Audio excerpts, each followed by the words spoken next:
દોસ્તો ક્યારેય પણ તમારા શરીરમાં ઝાડાની તકલીફ થાય, તમને ઝાડાની તકલીફ થાય એનું કારણ બેક્ટેરિયલ ઇન્ફેક્શન કે જે આપણા આંતરડાને સૌથી વધારે ડેમેજ કરે છે. આંતરડાની અંદર આ બેક્ટેરિયા વધવાના કારણે અને પેટમાં બેક્ટેરિયા વધવાના કારણે એ બેક્ટેરિયા કોઈ પણ પ્રકારનો ખોરાક પચવા નથી દેતા અને સીધું પ્રવાહી તરીકે એને બહાર કાઢી નાખે છે.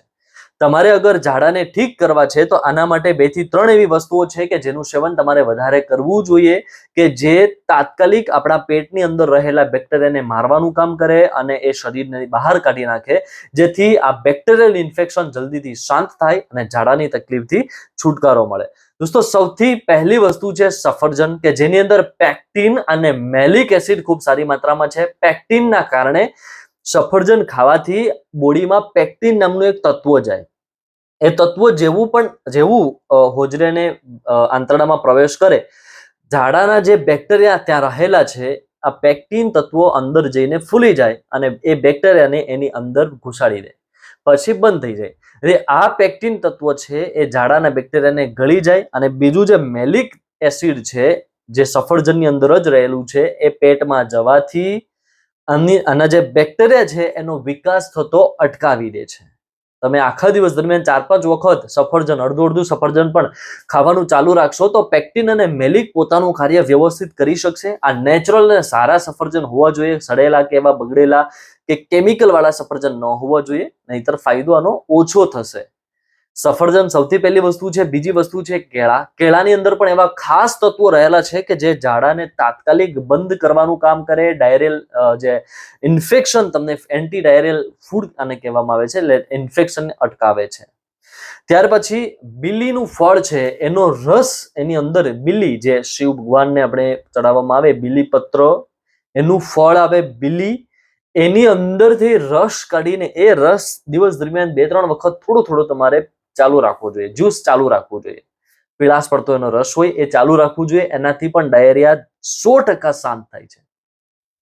એ સિવાય નાઇટમાં કે બપોરના જમવાની અંદર તમે ગાજરનો સૂપ લઈ શકો. કાચા શાકભાજીમાં ફ્રેશ અને સારા શાકભાજી હોય એનું સેવન તમે કરી શકો, એના રસનું સેવન તમે કરી શકો.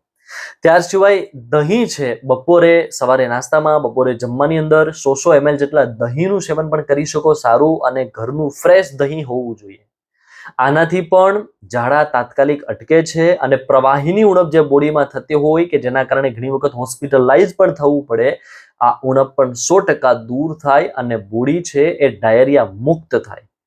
હરડેનું સેવન પણ કરી શકો. ઘણી વખત કબજિયાત થઈ ગઈ હોય તો હરડે ખાવાથી કબજિયાત દૂર પણ થાય છે. અને ઝાડા થયા હોય ને તમે થોડું હરડે ખાઈ લો તો પણ ઝાડા મટી શકે છે.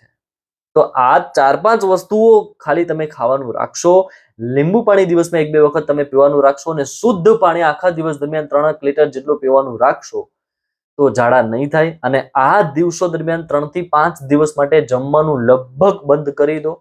માત્ર ને માત્ર આ પ્રકારની જે ચીજ વસ્તુઓ છે એમાં તમે જમરૂખનું સેવન પણ કરી શકો, જાંબુનું સેવન કરી શકો, સફરજન, કેળા, દહીંનું સેવન કરી શકો, બિલીના રસનું સેવન કરી શકો. આ પ્રકારના રસ અને વસ્તુઓનું સેવન કરી ઝાડાને શાંત કરી શકો. વિડીયો બધાને શેર કરો. આ સિઝનમાં પાણીજન્ય રોગ ખૂબ વધી રહ્યા છે ચોમાસા દરમિયાન, તો આ માટે ખૂબ ઉપયોગી છે. વિડીયો બધાને શેર કરી દો. એક વખત લાઈક કરો આ પેજ, આ ચેનલને સબસ્ક્રાઇબ કરો.